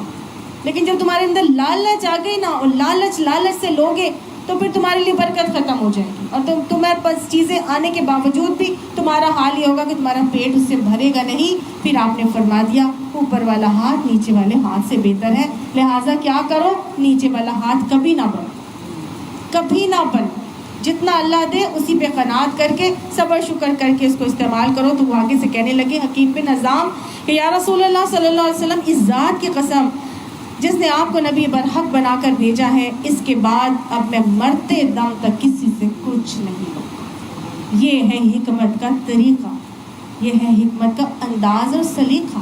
کسی کو بات بتانی ہو تو ایسے بتائی جائے۔ ایک مرتبہ آپ صلی اللہ علیہ وسلم نے حضرت ابو ذر غفاری کو بھی سمجھایا۔ حضرت ابو ذر غفاری جو تھے وہ دنیاوی نعمتوں کو نہ ٹھکراتے تھے، اپنے دونوں ہاتھوں اور پیروں سے دنیاوی نعمتوں کو دور کرتے تھے۔ تو ایک مرتبہ آپ صلی اللہ علیہ وسلم نے حضرت ابو ذر کو پوچھا کہ ابو ذر، کیا تم یہ سمجھتے ہو کہ مال زیادہ ہونے کا نام تونگری ہے، یعنی امیری ہے؟ تو میں نے کہا کہ ہاں رسول حضور صلی اللہ علیہ وسلم۔ تو آپ نے فرمایا کیا تم یہ خیال کرتے ہو کہ مال کم ہونے کا نام فقیری ہے یا اور محتاجی ہے؟ تو کہتے ہیں میں نے کہا ہاں رسول اللہ صلی اللہ علیہ وسلم۔ تو وہ آپ یہ کہتے ہیں کہ یہ بات نبی صلی اللہ علیہ وسلم نے مجھے تین مرتبہ بتائی کہ مال زیادہ ہونے کو تو ہم سمجھتے ہو کہ امیر ہو گیا اور مال کم ہونے کو تم سمجھتے ہو کہ فقیر ہو گیا ہے۔ تو میں نے کہا جی رسول اللہ، جی اللہ کے نبی ایسا ہی ہے۔ تو آپ صلی اللہ علیہ وسلم نے اس کے بعد فرمایا کہ اصلی دولت مندی دل کے اندر ہوتی ہے، اور اصلی محتاجی اور فقیری بھی دل کے اندر ہوتی ہے۔ ایک شخص جس کو اتنی نعمتوں سے مالا مال رکھے اللہ نے، وہ پھر بھی کہہ رہا ہے یہ نہیں ہے وہ نہیں ہے، تو وہ تو پھر فقیر ہی ہے نا، وہ تو پھر محتاج ہی ہے۔ اور وہ ایک شخص جس کے پاس کم نعمتیں ہیں لیکن وہ اللہ کا راضی بذل رضا شاکر بندہ ہے، تو وہ دل کا غنی ہے، دل کا امیر ہے۔ تو اصل امارت دل کے اندر ہوتی ہے، اور یہ بات اٹل ہے کہ اللہ کے سے زیادہ میرا اور آپ کا کوئی خیر خواہ نہیں، کوئی ویل وشر نہیں۔ اگر اللہ نے مجھے اور آپ کو کسی ایک عمل سے منع کیا تو اس میں میرا اور آپ کا ہی بھلا ہے، اور اگر اللہ نے مجھے اور آپ کو کسی ایک عمل کا حکم دیا ہے تو اس میں بھی میرا اور آپ کا بھلا ہے۔ ہمیں اس بات کا یقین ہے نا۔ آپ دیکھیے یہ جو ہرس ہے، جو طمع اور لالچ ہے، اس سے اگر اللہ مجھے اور آپ کو منع کرتا ہے تو یہ صرف ایک ہرس طمع نہیں ہے، یہ اپنے ساتھ کتنے اور گناہ ہیں جو ساتھ سمیٹ کر لے کر آتی ہے۔ انسان کو جب لالچ آتی ہے تو پھر وہ وہیں تک نہیں رکتا، پھر وہ چوری بھی کرتا ہے، وہ چوری کرتا ہے، اور چوری کرنے والے کے لیے تو باقاعدہ حد لگا دی گئی ہے۔ قرآن پاک میں بتا دی گئی السارق والسارقۃ فاقطعوا ایدیہما جزاء بما کسبا، یہ مرد اور چور عورت دونوں کے ہاتھ کاٹ دو، یہ ان کے اس کمائی کا بدلہ ہے جو انہوں نے کیا، اس عمل کا بدلہ ہے جو انہوں نے کیا۔ تو چور کے تو ہاتھ کاٹ دینے کا حکم ہے۔ اس کے بعد انسان وہیں تک نہیں رہتا، جب لالچ ہرس آتی ہے تو جب آپ کے پاس کوئی امانت رکھواتا ہے تو پھر آپ سب سے پہلے کیا کریں گے؟ اس میں خیانت کریں۔ اللہ کا حکم ہے، اللہ نے قرآن کا لا ہے، لا تخونوا اللہ والرسول، اللہ اور اس کے رسول سے خیانت نہ کرو، وتخونوا اماناتکم، اور تم اپنی امانتوں میں خیانت کرتے ہو، وانتم تعلمون، اور تم جانتے ہو۔ تو خیانت کرنا اللہ کی طرف سے قرآن کا ڈونٹ ہے، یہ منع کر دیا اللہ سبحانہ تعالیٰ نے۔ پھر انسان کو جب لالچ آتی ہے تو پھر غلط کام کروانے کے لیے بھی دوسرے کے مال لے کے کھانے کی کوشش کرتا ہے، رشوت لیتا ہے، رشوت لیتا ہے۔ اللہ کے فرماتا ہے وَلَا تَأْكُلُوا أَمْوَالَكُمْ بَيْنَكُمْ بِالْبَاطِلِ وَتُدْلُوا بِهَا إِلَى الْحُكَامِ، تم ایک دوسرے کے آپس میں ایک دوسرے کے مال باطل طریقے سے مت کھاؤ، اور تم اس کو اپنے حکام کی طرف ڈالتے ہو۔ لِتَأْكُلُوا فَرِيقًا مِّنْ أَمْوَالِ النَّاسِ، تاکہ تم لوگوں کے مال کا کچھ حصہ جو ہے وہ کھا لو۔ یعنی رشوت لینا دینا دونوں گناہ والے معاملات ہیں۔ اللہ کے نبی نے فرما دیا تھا کہ الراشی والمرتشی کلاہما فی النار، رشوت لینے والا دینے والا دونوں آگ میں جائیں گے۔ اس کے بعد انسان جب مال کی ہرس میں مبتلا ہوتا ہے تو وہ مال کو بڑھانے کے لیے مختلف گیمز کھیلتا ہے، پوکر کھیلتا ہے، جوا کھیلتا ہے، اللہ نے اس کے اوپر بھی لا لگا دیا. اللہ تعالیٰ نے سے پوچھا نا جب یسألونک عن الخمر والمیسر، کہ پوچھتے ہیں آپ سے شراب اور جوئے کے بارے میں، قل فیہما اسم کبیر ومنافع للناس، کہہ دو کہ اس کے اندر بہت بڑا گناہ ہے لیکن لوگوں کا فائدہ ہے. واسمہما اکبر من نفعہما، لیکن اس کا جو گناہ ہے وہ اس کے فائدے سے بہت زیادہ ہے. پھر اللہ نے کیٹیگوریکلی منع کیا اور اللہ نے فرمایا انما الخمر والمیسر، میسر جوئے کو کہتے ہیں، والانصاب والازلام رجس من عمل الشیطان فاجتنبوہ، یہ سب گندے شیطانی کام ہیں، ان سے اجتناب کرو. اللہ نے صاف صاف حرام کی کیٹیگری میں آنے والی معاملات بتا دیے کہ جو میں پھر اس انسان اور مال کے حرص میں جاتا ہے تو سود بھی لیتا ہے، سود کھانے کا معاملہ کرتا ہے. اور سود کھانے کا حال تو یہ ہے کہ سود کھانے والے کا حال تو یہ کہ جیسے اسے شیطان نے چھو کر باولا کر دیا. یتخبطہ مس من الشیطان، شیطان من المس، کہ جیسے شیطان نے اسے چھو کر باولا کر دیا. اور وہ کیا کہتے ہیں تجارت انما البیع مثل الربا، اس کو سمجھ ہی نہیں آتا، وہ کہتے ہیں تجارت بھی تو سود ہی کی جیسی چیز ہے. اللہ فرماتا ہے کہ یمحق اللہ الربا، اللہ سود کا مٹھ مار دیتا ہے، وَيُرْبِي الصَّدَقَاتِ، اور صدقات کو نشو نما دیتا ہے. تو گویا سود کسی صورت بھی انسان کو پسندیدہ نہیں ہے. اللہ نے بتا دیا تھا کیٹیگورک، جب تیسرا حکم آیا تو اللہ تعالیٰ نے کہا تھا یہ بڑھتا چڑھتا سود کھانا چھوڑ دو، اور پھر فرمایا کہ ذَرُوا مَا بَقِيَ مِنَ الرِّبَا، چھوڑ دو جو باقی سود رہ گیا ہے. اور فَإِن لَّمْ تَفْعَلُوا، بس اگر تم نے ایسا نہیں کیا، فَأْذَنُوا بِحَرْبٍ مِّنَ اللَّهِ وَرَسُولِهِ، تو پھر اللہ اور اس کے رسول سے جنگ کے لیے تیار ہو جاؤ. سود کھانا اللہ اور اس کے رسول سے جنگ کا اعلان ہے.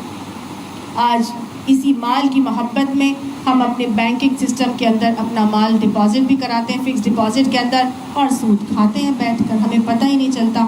وہ بینکنگ کے جو سارے سیونگ سرٹیفکیٹس ہیں، وہ انشورنس ہیں، وہ سب کیا ہے، وہ اسی کے اوپر بیسڈ ہے. اللہ ہمیں بہترین ہدایت کی توفیق نصیب فرمائے. اس کے بعد انسان ذخیرہ اندوزی کرتا ہے کہ مجھے زیادہ مال مل جائے، بلیک مارکیٹنگ کرنا، ہورڈنگ وغیرہ کا کام کرتا ہے، پھر ریزنی کرتا ہے، غبن کرتا ہے، اسمگلنگ کرتا ہے. یہ سب وہ کام ہیں جو ایک معاشرے کے لیے الاؤڈ نہیں ہوتے. کوئی بھی معاشرہ ان کاموں کو الاؤ نہیں کرتا. اور اللہ نے قرآن پاک میں صاف صاف ہمیں جہاں 6 چیزوں کا حکم دیا ہے، ان 6 چیزوں میں اللہ تعالیٰ نے ہمیں منع کر دیا. 3 چیزوں کا امر ہے اور 3 چیزوں کا منع کیا، مناہی ہے. ان اللہ یأمر، کہہ کے اللہ نے فرمایا ان اللہ یأمر بالعدل والاحسان وایتاء ذی القربى، کہ آپ عدل کرو، احسان کرو اور قرابت داروں کو دو. وینہا، اور وہ روکتا کس سے؟ عن الفحشاء والمنکر والبغی، وہ فحش سے اور منکر سے اور بغاوت سے روکتا ہے. تو بغاوت کیا ہے کہ جو بھی رولز اینڈ ریگولیشنز، جو قوانین کسی بھی ملک میں بنا دیا جائیں یا کسی جگہ پر بنا دیے جائیں، اس سے اگینسٹ چلنا، یہ بغاوت کرنا ہے، یہ بغی اور سرکشی ہے. اللہ نے کیٹیگوریکلی ہمیں منع کیا ان چیزوں کے لیے، اور منع کر دیا گیا ہے کہ ایسا کوئی کام نہیں کرنا جو لیگلی تمہارے لیے جائز نہیں ہے. یہ ڈکیتی، رہزنی، غبن، اسمگلنگ، یہ بالکل کسی بھی ملک کے اندر جائز ہی نہیں ہے.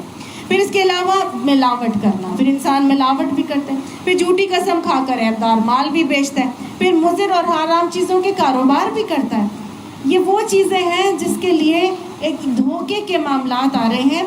مضر اور حرام چیزیں کیا ہیں؟ وہ جو سگریٹ ہے، وہ شراب ہے، وہ ایسے حفیم ہے، وہ چرس ہے، وہ آئس ہے، کتنی ایسی چیزیں ہیں جو انسان کے لیے مضر ہے، لیکن اگلا کام کر رہا ہے کیونکہ اس میں پیسہ بہت ملتا ہے. تو دھوکے، فراڈ کے جہاں معاملات ہو رہے ہیں یا حرام چیزوں کے، اللہ کے نبی نے فرما دیتا من غش لیس منا، جو دھوکہ دیتا ہے وہ ہم میں سے نہیں ہے. پھر انسان لالچ میں آ کے ناپ تول میں ڈنڈی مارتا ناپ تول میں. سورہ مطففین میں اللہ نے فرمایا ویل للمطففین، جہنم کی گہری کھائی، ہلاکت، بربادی کس کے لیے ہے؟ ناپ تول میں ڈنڈی مارنے والوں کے لیے، کہ الذین اذا اکتالوا علی الناس یستوفون، کہ جب وہ تولتے ہیں لوگوں کے ساتھ تو پورا پورا لیتے ہیں، وَإِذَا كَالُوهُمْ أَوْ وَزَنُوهُمْ يُخْسِرُونَ، اور جب وہ دوسروں کے لیے تول کر دیتے ہیں تو ان کو گھاٹا دیتے ہیں۔ خود کے لیے پورا، دوسروں کو دینے کے لیے گھاٹا کرنا۔ آپ صلی اللہ علیہ وسلم نے اسی طرح ایک لین دین کا معاملہ ہو رہا تھا تو آپ نے ایک صحابی کو فرمایا تول اور ذرا جھکتا ہوا تول، یعنی جب تو نے دینا ہے کسی کے لیے تول کر تو زیادہ دے دے، کم نہ دینا۔ اللہ برکت دینے والا۔ دل کی لالچ اور حرص ہے نا، وہ انسان کو دوسرے کو زیادہ دینے کی طرف مائل نہیں کرتی، لیکن جو آخرت کی نیت سے کر رہا ہوتا ہے اس کو یہی ہوتا ہے کہ میں دوسرے کے ساتھ فیاضی کا معاملہ کروں۔ میری بات کو یاد کریں، دوبارہ سے اس کے ساتھ کنیکٹ کریں، خود بخود سمجھ میں آ جائے گا۔ پھر انسان کو اور لالچ ہوتی ہے، وہ بھتہ لیتا ہے دوسروں سے مال حاصل کرنے کے لیے، پھر اغوا برائے تاوان کے معاملات، پھر گدا گری کرواتا ہے، پھر وراثت کے مال گڑبڑ کرتا ہے، پھر دوسروں کے وراثت کے مال ہڑپ کر جاتا ہے، پھر وارثوں کو قتل کر لیتا ہے کہ میرے پاس آ جائے، جھوٹے مقدمے چلا کر لوگوں کی چیزوں کو ان کے حق سے محروم کر دیتا ہے اور اپنے پاس لینے کی کوشش کرتا ہے۔ یہ سب باطل طریقے سے مال کھانے کے انداز اور رویے اللہ نے فرما دیا تھا وَلَا تَأْكُلُوا بَيْنَكُمْ أَمْوَالَكُمْ بَيْنَكُمْ بِالْبَاطِلِ، کہ تم آپس میں ایک دوسرے کے مال باطل طریقے سے مت کھانا۔ یتیم اور بیواؤں کے مال بھی کھاتا ہے۔ اور پھر جب حب جاہ، جب اس کو اپنے عہدے اقتدار کے معاملات آتے ہیں تو پھر اس کا حال کیا ہوتا ہے؟ آپ سب لوگوں کے سامنے ہماری جو گورنمنٹ کا جو سارا جو پولیٹیکل سینیریو ہے آپ سب لوگوں کے سامنے ہے۔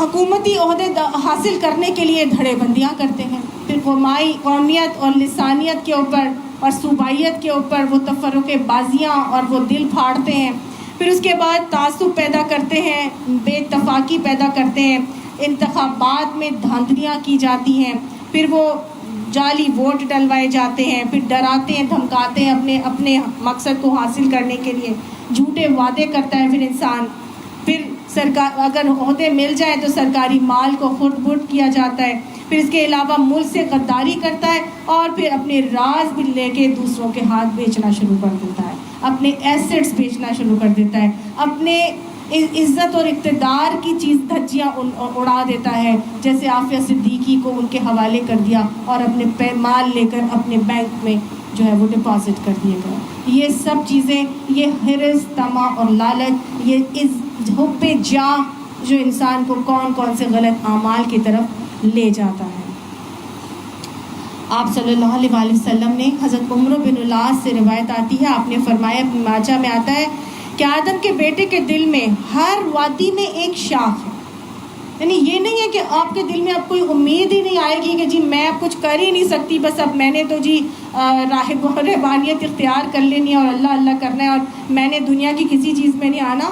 اللہ نے کہا، اللہ کے نبی فرماتے کہ ہر وادی، اس کے دل کی ہر وادی میں ایک شاخ ہے، بس جس نے اپنے دل کو ان تمام شاخوں میں لگائے رکھا، اللہ تعالیٰ پر پرواہ نہیں کرے گا کہ اسے کس وادی میں ہلاک کر دے، اور جس نے اللہ پر بھروسہ کیا تو اللہ ان تمام شاخوں کے معاملے میں اس کے لیے کافی ہو جائے گا۔ بہت گہری حدیث ہے۔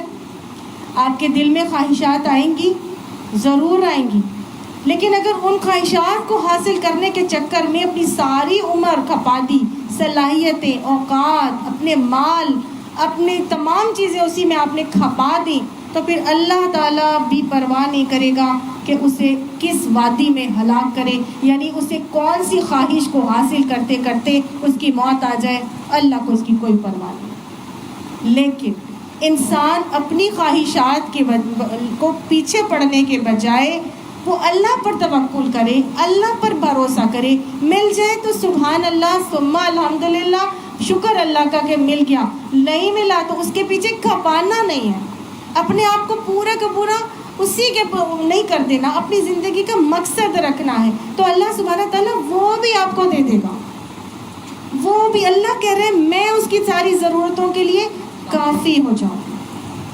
بہت پیاری حدیث آتی ہے، حدیث قدسی، اللہ تعالیٰ فرماتے ہیں اے ابن آدم، ایک تیری چاہت ہے اور ایک میری چاہت ہے، اگر تو کر دے گا اپنے آپ کو سپرد اس کے جو میری چاہت ہے تو دوں گا اس تجھے وہ بھی جو تیری چاہت ہے، اور اگر تو خلاف کرے گا اس کے جو میری چاہت ہے تو کھپا دوں گا تجھ کو اس میں جو تیری چاہت ہے، اور ہوگا وہی جو میری چاہت۔ سمجھ میں آئی؟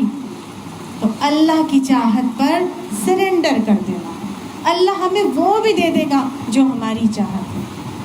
آپ یقین مانیے انسان ان چیزوں کو جب اس پہ پریکٹیکلی عمل کرتا ہے نا تو اس کو ہوتے ہوئے اپنی آنکھوں سے دیکھتا ہے۔ اور جب انسان دنیا سے بے رغبتی کرتا ہے، اعراض نہیں کرتا، دوسری طرف ہی اپنے آپ کو انوالو اور انڈلج کر لیتا ہے، تو ہلاکت میں مبتلا ہوتا ہے۔ سم ٹائمز وہ ہلاکت دنیا کی ملتی ہے اس کو، سم ٹائمز آخرت کی بھی ملتی ہے، اور سم ٹائمز صرف آخرت کی ملتی ہے، دنیا کی نہیں ملتی، لیکن ملتی ضرور ہے۔ جیسے رشوت لے رہا ہے، رشوت لیتے لیتے سم ٹائمز کیا ہوتا ہے، اس کی موت آ جاتی ہے، اور اللہ اسی شاخ میں اس کو ہلاک کر دیتا ہے نا۔ اس کی زندگی میں ہی اس کو مشہور ہو جائے گا کہ یہ تو رشوت لے رہا تھا، اور اس کو کیا ہوگا، اس کی سزا بھی مل جائے گی۔ اور اسی طرح سود کھانے والے کو کیا ہوتا ہے، زندگی میں ہی اس کا حال اللہ تعالیٰ باولے کتے کی طرح سے کر دیتا ہے، جسے چھو کر اس کو باولا کر دیا ہو، تو وہ بس گھن چکر کی طرح گھومتا رہتا ہے۔ لیکن اگر آپ ان چیزوں سے نکال لیں اپنے آپ کو، اللہ کے لیے اپنے آپ کو مختص کر لیں، مخلص کر لیں، تو اللہ تمام ضرورتوں کے اوپر کفایت کر دیتا ہے۔ آپ صلی اللہ علیہ وآلہ وسلم نے فرمایا، حضرت عبداللہ بن عمر سے آتا ہے کہ تم لالچ سے بچو، کیونکہ تم سے پہلے والے لالچ ہی کی وجہ سے ہلاک ہوئے۔ لالچ نے انہیں بخل کرنے کا حکم دیا تو وہ بخیل ہو گئے، لالچ نے انہیں قطع رحمی کرنے کا حکم دیا تو انہوں نے قطع رحمی کر دی، اور لالچ ہی نے انہیں فسق اور فجور کا حکم دیا اور وہ فاسق اور فاجر ہو گئے۔ تو یہ لالچ، ہرس، طمع کیا کیا کرواتی ہے، بخیل بناتی ہے، پھر قطع رحمی تک لے جاتی ہے، اور تمام فسق اور فجور میں انسان کو مبتلا کر دیتی ہے۔ آپ نے فرمایا تھا کہ خدا کی قسم مجھے تمہارے معاملے میں مفلسی کا خوف نہیں ہے، بلکہ اس بات سے ڈرتا ہوں کہ دنیا تم پر اس طرح کشادہ ہو جائے گی جس طرح ان پر ہوئی تھی جو تم سے پہلے گزرے تھے، پھر تم اسے چاہنے لگو گے اسی طرح جس طرح انہوں نے چاہا تھا، اور نتیجہ یہ ہوا کہ وہ تمہیں ہلاک کر دے گی جس طرح اس نے ان کے پہلوں کو ہلاک کیا تھا۔ اور آپ کو ایک اور خدشہ بھی یہی تھا، عقبہ بن عامر سے بخاری میں روایت آتی ہے، آپ سے سب کی حدیث ہے کہ خدا کی قسم مجھے تمہارے بارے میں اس بات کا خوف نہیں کہ تم میرے بعد شرک کرنے لگو گے، بلکہ مجھے تمہارے بارے میں اس بات کا خوف ہے کہ تم دنیا کی محبت میں غرق ہو جاؤ گے۔ اللہم انا نسألک حبک وحب من یحبک والعمل الذی یبلغنی حبک۔ یاد رکھیے گا، پھر اس کی ایک شکل زندگی کا حریص ہونا بھی ہے، لمبی لمبی امیدیں باندھنا، زندگی کا حریص ہو جانا۔ حضرت صوبان سے آتا ہے کہ آپ نے فرمایا، ان قریب غیر مسلم اقوام تم پر اس طرح ٹوٹ پڑیں گی جیسے کھانا کھانے والے اپنے کھانے کے بڑے دسترخوان پر ٹوٹتے ہیں۔ اس پر ایک کہنے والے نے کہا کہ کیا ایسے اس لیے ہوگا کہ اس زمانے میں ہم بہت تھوڑے ہوں گے؟ آپ نے فرمایا کہ نہیں، بلکہ تم بہت زیادہ ہو، اور تم لوگ اس زمانے میں تمہاری حیثیت ندی نالے میں بہنے والی خس و خاشاک کی طرح ہو جائے گی، یعنی تم بہت ہلکے ہو جاؤ گے، اور دشمنوں کے دلوں سے اللہ تمہارا رعب نکال دے گا اور تمہارے اندر وہن پیدا کر دے گا۔ صحابہ نے پوچھا، یا رسول اللہ صلی اللہ علیہ وسلم وہن کیا ہے؟ آپ نے فرمایا، دنیا سے محبت اور موت سے نفرت، یعنی جب موت سے نفرت ہونے شروع ہو جائے گی اور دنیا کے حریص بن جاؤ گے تو تمہیں زندگی کا بھی حرص آ جائے گا۔ تو یہ حرص ہے جو انسان کو اپنے اندر سے نکال باہر کرنا ہے۔ تو پھر کیا کرنا ہے، کیا چیز کی جائے، کیا چیز ہے جو ہم کو اب کرنی چاہیے؟ اللہ نے، دیکھیں میں نے آپ کو جو شروع میں صورت رکھی تھی، اللہ نے مجھے اور آپ کو بتا دیا تھا، مغفرت چاہیے اللہ کی یا پھر تمہیں عذاب الشدید چاہیے؟ اللہ نے بتا دیا تھا، سابقوا الی مغفرۃ من ربکم وجنۃ، سبقت لے جاؤ اپنے رب کی مغفرت کی طرف اور جنت کو حاصل کرنے کے لیے، کارض السماء والارض، جس کی وسعت آسمان اور زمین کے برابر ہے. اعدت وہ تیار کی گئی ہے للذین آمنوا باللہ ورسلہ ان کے لیے تیار کی گئی ہے جو اللہ اور اس کے رسول پر ایمان لاتے. اللہ ہمیں ان میں شامل فرمائے کیونکہ یہی وہ فضل ہے جس کو اللہ نے کہا ہے کہ ذالک فضل اللہ یؤتیہ من یشاء. یہ اللہ کا فضل ہے وہ جس کو چاہتا دیتا ہے. واللہ ذو الفضل العظیم اور اللہ بڑے فضل والے. اللہ یہ اپنا فضل ہمیں بھی عطا فرما. آپ دیکھیے اللہ کی مغفرت کو حاصل کرنا, جنت کو حاصل کرنے کی سبقت لے جانی ہے, اس میں دوڑ لگانی ہے, دنیا کی حاصل نہیں کرنی. ایک نیکی کریں گے وہ دوسری نیکی کو خود بخود طے کرے گا. جیسے میں نے ابھی آپ کو بتایا تھا ہرس کتنی برائیاں لے کے آتا ہے انسان کے اندر, اسی طرح ایک نیکی, ایک فرض کو پکڑ لیجیے, ایک نماز کو پکڑ لیجیے. آپ اس نماز سے دیکھیں گے کہ آپ کے اندر کتنی نیکیاں سے نیکیاں بڑھتی چلی جائیں گی, وہ ملٹی پلائی ہوتی چلی جاتی ہیں, دوسری نیکی کا دروازہ خود بخود کھلتا چلا جاتا ہے. تو بیسک فرائض کو پکڑ لیجئے, جتنے فرائض ہیں ان کو پکڑ لیجئے, پوری زندگی چلتا پھرتا نمونہ بن جائیں گے مومن کا. بیسک فرائض کو پکڑنا ہے. مومن کو قرآن حضور صلی اللہ علیہ وسلم فرماتے ہیں کہ جنت کا راستہ قرآن کی محفل میں بیٹھ کر آسان لگتا ہے. قرآن کی محفل میں بیٹھیں تو جنت کا راستہ آسان لگتا ہے. اور ایسا ہی ہوتا ہے جب ہم قرآن کی محفل میں بیٹھتے ہیں تو ہمیں لگتا ہے کہ ہاں ہم تو یہ بھی کر سکتے ہیں, یہ بھی کر سکتے ہیں, یہ بھی کر لیں گے. تو مومن کے لیے نبی صلی اللہ علیہ وسلم نے فرمایا کہ جنت تمہارے جوتے کے تسمے کی طرح تمہاری قریب ہے.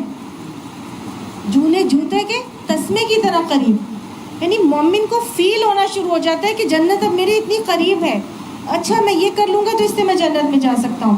مثال کے طور پر نماز کے لیے وضو کرنے کے بعد جب آپ دوسرا کلمہ پڑھتے ہیں اور وہ دعا پڑھتے ہیں اللہم اجعلنی من التوابین واجعلنی من المتطہرین, تو کیا آتا ہے, اب جنت کے 8 دروازے اس کے لیے کھول دیے جائیں گے کہ وہ جس دروازے سے بھی جنت میں داخل ہو جائے. تو جنت تو اتنی قریب ہے, کرنا تو شروع کریں. مومن جب کرنے لگتا ہے تو اس کو لگتا ہے کہ ہاں جنت تو بڑی قریب ہے. آپ اللہ کے نبی نے حدیث میں ہم کو ساری بات بتائی اور فرمایا کہ اللہ تعالیٰ نے جب جنت بنائی تو سب سے پہلے جبرائیل علیہ السلام کو بلایا اور کہا کہ میں نے ایک مخلوق بنائی ہے جنت, آپ جا کر دیکھیں اور مجھے پھر آ کر بتائیں. تو انہوں نے آ کر بتایا اور انہوں نے کہا کہ اے رب, اے میرے رب, ایسا کوئی نہیں ہوگا جو اس جنت کے بارے میں سنے اور اس میں آنے کی کوشش ہی نہ کرے اور اس میں داخل ہی ہو جائے. تو پھر اللہ تعالیٰ نے جنت تک کے جانے کا جو راستہ تھا اس کو آزمائشوں سے, سختیوں سے اور صبر سے کور کر دیا. اور پھر جبرائیل علیہ السلام کو کہا کہ اب جائیے اور جا کر دیکھیے کہ جنت کیسی ہے.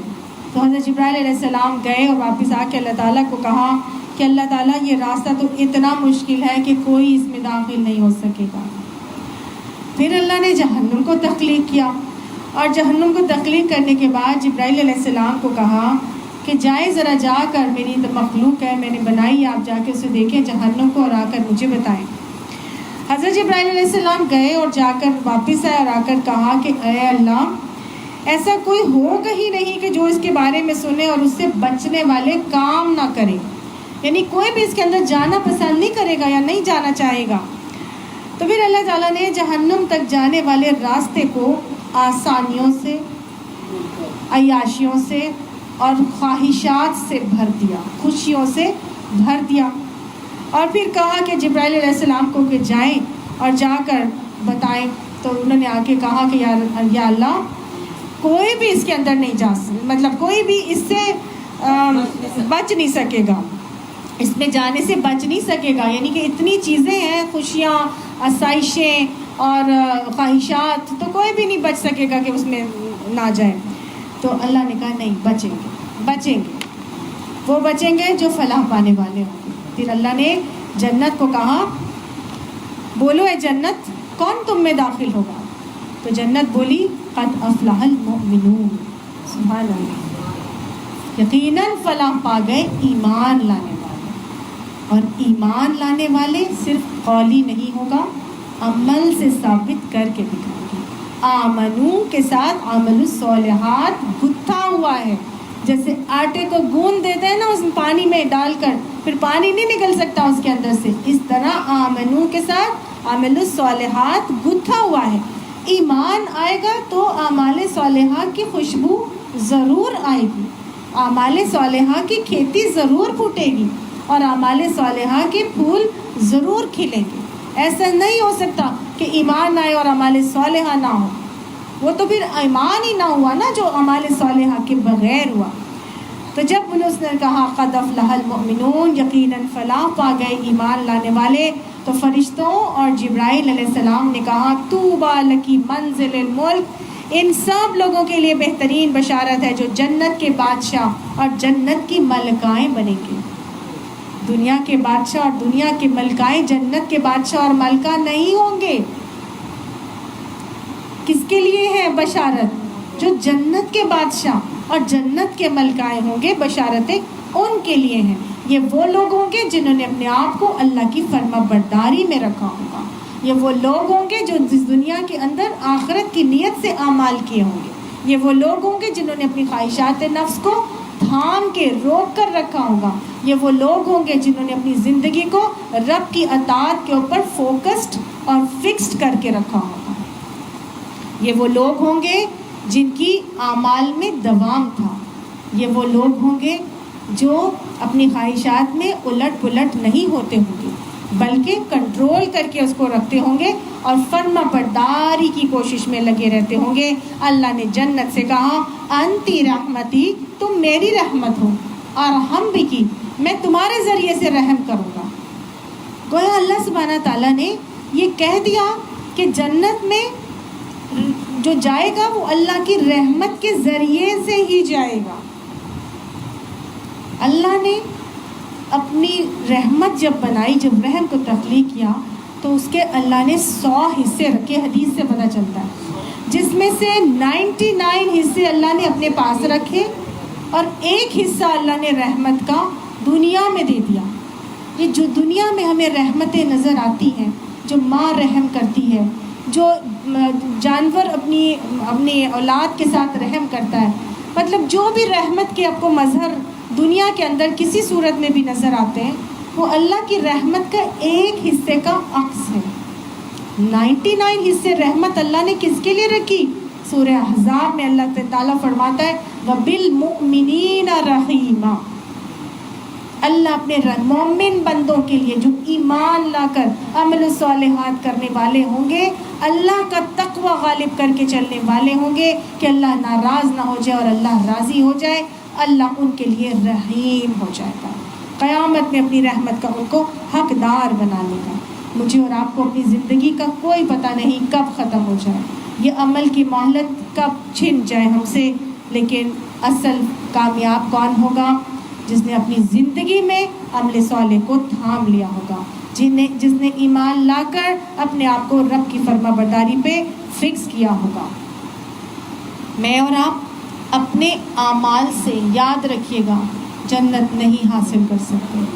نبی صلی اللہ علیہ وسلم نے فرمایا تھا کوئی مومن بھی اپنے عمل کی بنیاد پر جنت میں داخل نہیں ہو سکے گا مگر صرف اللہ کی رحمت اسے جنت میں داخل کرے گی. تو جب میں اپنے اعمال کی بنیاد پہ جنت میں نہیں جاؤں گی تو پھر میں اعمال کیوں کروں؟ انسان کو دماغ میں آتا ہے نا یہ سوال. اللہ کے نبی نے کہہ دیا کہ میں کوئی بھی اپنے اعمال کی بنیاد پہ جنت میں نہیں جا سکتا، تو اللہ کی رحمت سے جائے گا. اصل میں ہم اپنے اعمال اللہ کی رحمت کو متوجہ کرنے کے لیے کرتے ہیں. ہم ہر عمل اسی لیے کرتے ہیں کہ اللہ کی رحمت ہماری طرف متوجہ ہو جائے. ہم گناہوں سے صرف اسی لیے بچتے ہیں کہ اللہ کی رحمت ہماری طرف متوجہ ہو جائے. تو ہم نے اپنے اعمال کے زور پہ جنت نہیں حاصل کرنی، اللہ کی رحمت ہوگی تو ہی ہم جنت میں جائیں گے.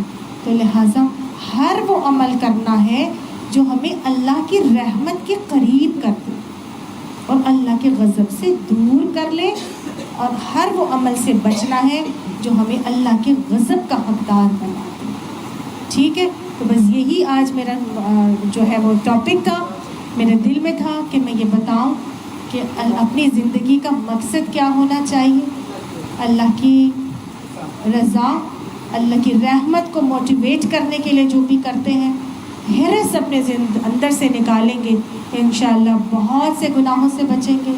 نماز اور فرائض کو تھامیں گے تو انشاءاللہ ایک نیکی کے بعد دوسری نیکی کی توفیق ملتی چلی جائے گی اور اللہ کی رحمت کے حقدار بننے والے بن جائیں گے. اللہ ہمیں بہترین بنا دے، اللہ تعالی ہم سے راضی ہو جائے، اللہ ہمیں ایسا بنا دے کہ ہم اسے پسند آ جائیں. ربنا لا تزغ قلوبنا بعد إذ هديتنا وهب لنا من لدنك رحمة إنك أنت الوهاب. سبحان ربك رب العزة عما يصفون وسلام على المرسلين والحمد لله رب العالمين. آمین ثم آمین.